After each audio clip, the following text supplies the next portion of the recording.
Hi viewers, welcome to our channel. ప్రస్తుతం మనతో పాటు ఇమ్మంది రామారావు గారు సీనియర్ జర్నలిస్ట్ ఉన్నారు. ఒకసారి వారితో మాట్లాడదాం. సార్ నమస్కారం. సార్ నమస్తే బాబు. సార్ అనుష్క గారి పెళ్లి గురించి ఎప్పటి నుంచో వార్తలు రావడం చూస్తున్నాం సార్. ఎన్నో పుకార్లు వచ్చాయి, వాళ్ళని చేసుకుంటుంది, వీళ్ళని చేసుకుంటుంది. ఇప్పుడు కూడా ఒక కన్నడ ప్రొడ్యూసర్ తో పెళ్లి ఉంది అనుష్క గారికి అని చెప్పేసి వార్తలు రావడం చూస్తున్నాం సార్. అసలు ఈ వార్తల్లో నిజం ఎంత ఉందంటారు సార్? వార్తలో నిజం లేదండి. ఆవిడ చెప్పింది కదా, ఇప్పటికే నాకు 10-12 పెళ్ళిళ్ళు చేస్తారు, ఇంకెన్ని పెళ్ళిళ్ళు చేస్తారని చెప్పేసి. నిజానికి అనుష్క పెళ్లి గురించి రకరకాలుగా అనుకుంటే ఇప్పుడు ఆవిడికి మనసులో ఉండాలి. కానీ రాఘవేంద్రరావు గారు కూడా కొడుక్కి ఇచ్చి పెళ్లి చేస్తే బాగుండు అనుకున్నారు. ఆ మాట అనడం కూడా జరిగింది. అంటే మనకి ఈ పుకార్లన్నీ నిజం కాదు. జనరల్గా ఏదో వాళ్ళకి ఇలాగైతే బాగుండు, వీరిద్దరూ జంటగా ఉంటే బాగుండు అన్నారన్నమాట.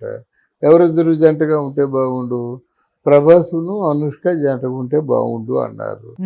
నిజంగా అది ఆ తాలూకు దాన్ని ఏమంటారు, ఆ రూమరు నిజమేనేమో అని నమ్మారు మన జనాలు. ఇది నమ్మడానికి కారణం ఏంటంటే, ఆ కృష్ణరాజు గారు చనిపోయినప్పుడు డే అండ్ నైట్ అక్కడే ఉండి ప్రభాస్ గారిని కొంచెం జాగ్రత్తగా చూసుకుంది అన్నమాట. హెల్త్ డ్యామేజ్ అవ్వకుండా చాలా జాగ్రత్తగా చూసుకున్నంత మాత్రంలో భార్య అయిపోవాలని లేదు. తర్వాత ఒక విధంగా చెప్పాలంటే, కృష్ణరాజు గారు డైరీలో ప్రభాస్కి అనుష్కని పెళ్లి చేసుకోమని చెప్పినట్టుగా ఉంది. ఇంకో వార్త ఏమంటామంటే, అంటే అనుష్కని పెళ్లి చేసుకోవద్దు అని చెప్పినట్టుగా ఉంది. మరి ఇవన్నీ ఈ పుకార్ల లెక్క వస్తాయన్నమాట. మరి ఒక విధంగా మనం కూడా నమ్మడానికి కారణం ఏంటంటే, ప్రభాస్నే ఎక్కువగా నమ్మామన్నమాట. ఎప్పటికైనా ప్రభాసే అనుష్కని పెళ్లి చేసుకుంటాడు అని అనుకున్నాం. అలాగే అసలు బిగినింగ్లో ఎవరు గోపీచంద్ కూడా అనుష్కతో చాలా మంచి గట్టి ఫ్రెండ్షిప్పే ఉంది అని చెప్పాడు. కొంచెం రొమాంటిక్గా కూడా చాలా బాగా యాక్ట్ చేస్తుండేది అన్నమాట.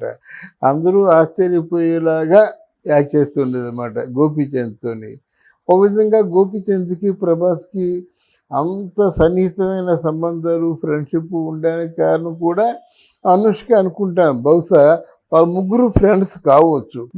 కానీ ఇక్కడ ఏంటంటే, అనుష్క కొంతకాలం ఫారిన్ కంట్రీలో ప్రభాస్తో ఉండడం, కొంతకాలం వాళ్ళిద్దరూ కలిసి అంటే టూర్సు, హాలిడే ట్రిప్స్ వెళ్ళడం ఇట్లాంటివి జరిగాయి కనుక ఇది కొంచెం ఇంతవరకు స్థిరంగా వినిపించినటువంటి రూమర్ అన్నమాట. కన్నడంలో ఎవరో 42 ఏళ్ల వయసు వాడిని పెళ్లి చేసుకుంటుందంటే రేపే వస్తుంది. ఇదంతా నా మీద కుట్రతో చేస్తున్నటువంటి ఈ రూమరు. దీంట్లో ఏమాత్రం నిజం లేదు. ఇటువంటి నిజం ఏదైనా ఉంటే నేనే మీతో చెప్తానని చెప్తుంది అన్నమాట. మనం కూడా రేపు వినబోతుంది అదే చెప్తుంది. నాకు ఇంతవరకు అట్లాంటి ఆలోచన లేదు. చేసుకుంటే మీతో చెప్తా కదా, దాపరకు దేనికైనా అంటుంది. ఓకే, అది సార్. అంటే మరి ఈ వార్తలు అసలు ఎందుకు పుడుతున్నాయి, ఎలా పుడుతున్నాయి అంటారు సార్? వార్తలు ఇప్పుడు సోషల్ మీడియా చాలా ఉధృతంగా పెరిగిపోయిందండి. ఆ మీడియా సస్టైన్ అవ్వాలంటే ఏదో కొన్ని ఛానల్స్ పేరు చెప్పను, లేని వాటిని చెప్పేస్తారన్నమాట. మనకి ఎంత గుండె ఆగిపోయే వార్తలు కూడా చెప్తారన్నమాట. రమాపురం మరణం, అలాగే ఎవరో బతుకుంటుండగా చాలామందిని చంపేశారన్నమాట. ఇది నిజం కాదు. కానీ ఇట్లాంటి ఉండడం వల్ల వాళ్ళకి ఇటువంటి ఆనందం, పైశాచిక ఆనందం పొందుతారో తెలియదు. కానీ ఇది ఫేక్ వార్తలను పుట్టిస్తారు. దానివల్ల ఏదైనా కొంచెం ఆ టీఆర్పీ రేటింగ్ వస్తుందేమో అనేటువంటి ఆలోచన. సరే, మరి ఈ వార్తలపైన ఇప్పుడు అనుష్క గారు ఏమన్నా రెస్పాండ్ అయ్యి చెప్తారంటారా సార్? తప్పకుండా రెస్పాండ్ అయ్యి చెప్తారన్నమాట. ఆవిడ పెళ్లి చేసుకుంటున్నది ఒకరినైనప్పుడు ఎవరికో లింక్ పెట్టినట్టయితే ఎందుకు ఊరుకుంటుంది? ఎవరొకరు అంటే దగ్గరలో ఉన్నట్టయితే అనుష్కను అడుగుతారు, ఏమో ఇట్లాంటి ఈ వీడియో వైరల్ అవుతుంది, దీని గురించి మీరేమంటారని. అప్పుడు చెప్తుంది మాట, నాకు 10-15 పెళ్ళిళ్ళు చేస్తారు, ఇది 20వ పెళ్ళి మొదలు పెడుతుంది అన్నమాట. సార్, జూనియర్ ఎన్టీఆర్ గారు రీసెంట్గా ఒక టెంపుల్కి అమౌంట్ ఇచ్చారు అని చెప్పేసి ఒక న్యూస్లు రావడం చూస్తున్నాం. సో వీడియోలు కూడా చాలా మంది ఎన్టీఆర్ గారి ఫ్యాన్స్ షేర్ చేయడం చూస్తాం, ఆ శిలాఫలకం పైన అలా పేర్లు ఉండడం చూసి. అసలు ఎక్కడ ఏ టెంపుల్కి ఇచ్చారు, దీనికి సంబంధించిన వివరాలు సార్?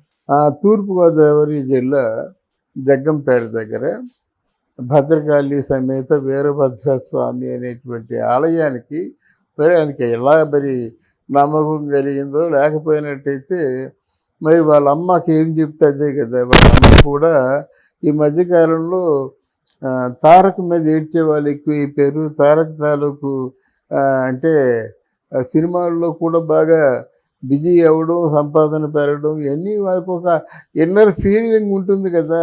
ఇటువంటి పరిస్థితుల్లో అకారణంగా మన మీద నిందలు వస్తున్నాయి, ఎంతమంది శాపాలు పెడుతున్నారు, ఎంతమంది కుటుంబానికి దూరంగా ఉన్నామని అనుకుంటున్నారు అనేటువంటి ఆలోచనలతో వాళ్ళ వెళ్తే బాగుండు. భద్రకాళి సమేత వీరభద్ర స్వామి అంటే వాళ్ళే ఆపదల్లో ఉన్న వాళ్ళని రక్షించే స్వామి ఆయన.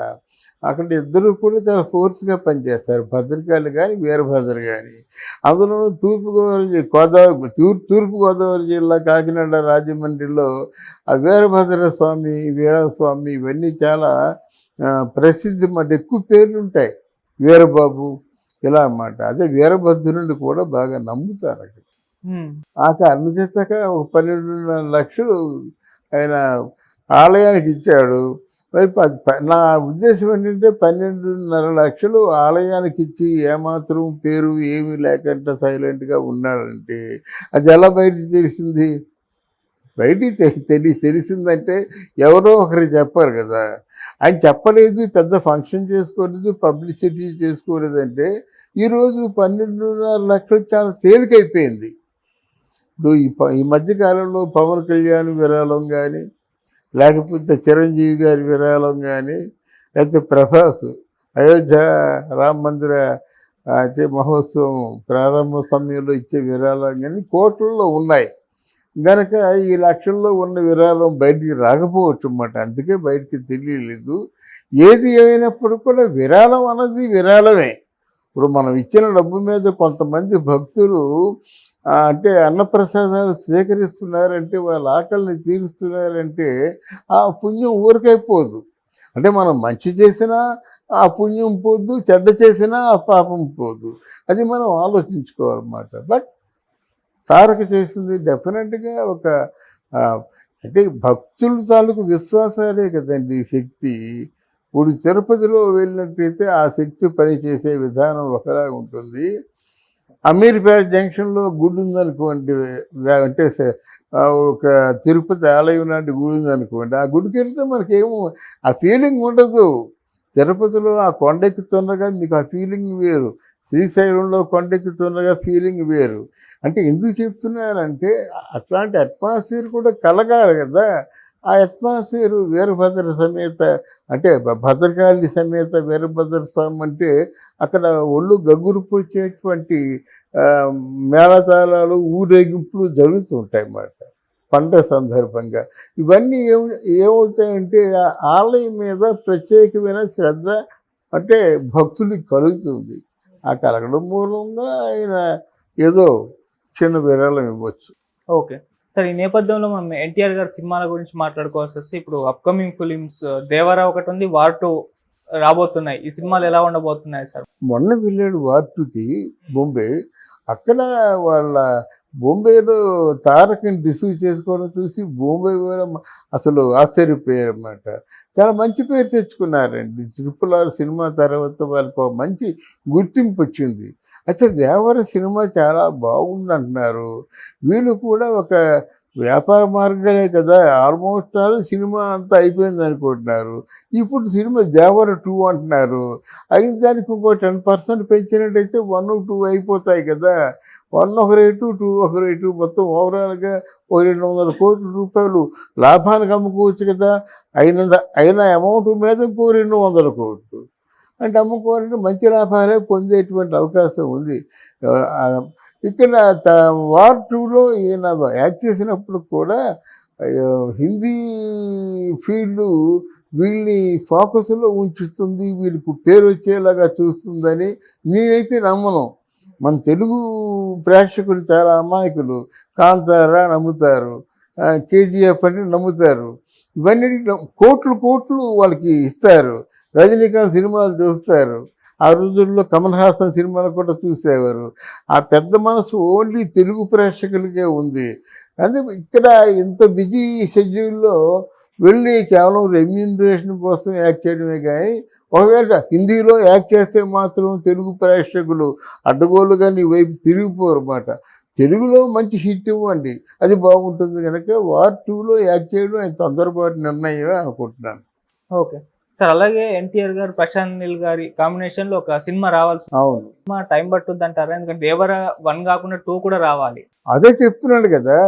వీళ్ళు ఏం చేశారంటే 1 చాలా ఎక్కువ, అదే జరిగింది బాహుబలి కూడా.